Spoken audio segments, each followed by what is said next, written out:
Welcome back to my channel. I'm Dr. Suzie Carmack and I'm very glad you're here. Today we're focusing on Chaturanga Dandasana, also known as four-limbed staff posture. Let's get started. We'll begin in the red zone by simply focusing on where we're moving from. Notice that we're taking the elbows down the side of the body, almost at where the seam of the shirt would be, and pulling the elbows inward. Also making sure that we're taking the shoulder blades down gently and just slightly forward. And we're also choosing to keep our neck neutral, not rounding the torso or dropping the head in either direction. This sense of length is really a standing chaturanga, and notice that it gives us four limbs. We can then take that awareness into a chair-based pose by practicing the arm movement only, maybe with one or both legs. Notice it's a lunge that we're moving through in our plank and that our wrists are below our shoulders and our elbows. This helps us to keep that four-limb or table-like shape in the posture wherever we may be. The chair chaturangas are challenging and are also a little kinder to those who don't like to completely open their wrists. If we are able to get to the mat today and we don't mind being on our wrists, we can choose to add block variations to our chaturanga or four-limb staff posture.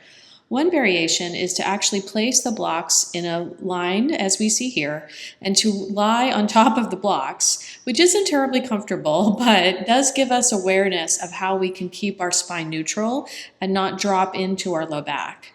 We can then take the flow, trying to come down on the blocks very gently, which is going to give us a deep core engagement in that braking action of going towards the floor. If we'd like to take the pose further, and we don't have to, by the way, we can come into downward facing dog and have the same kind of braking action as we come down into our chaturanga.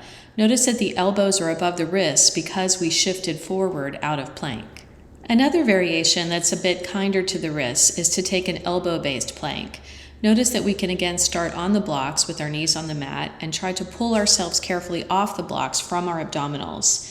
We can also try a toe-based variation. We're trying not to collapse, as you just saw, but to pull ourselves carefully inward and upward. There's a slight protraction of the shoulder blades, meaning that they're going slightly to the sides. In the green zone, we can start in our child's pose and find ourselves releasing forward into a kneeling-based plank. We'll shift ourselves forward, bringing elbows above wrists and holding the posture for a breath or two. This is going to build incredible endurance and strength for us before we move into a toe-based variation.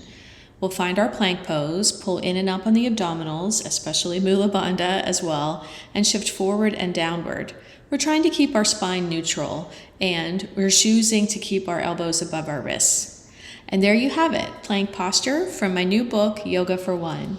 I hope that you'll join me for this entire series, which is dedicated to showing you that everyone can practice yoga in their own unique way. I wish you well and look forward to seeing you soon. Namaste.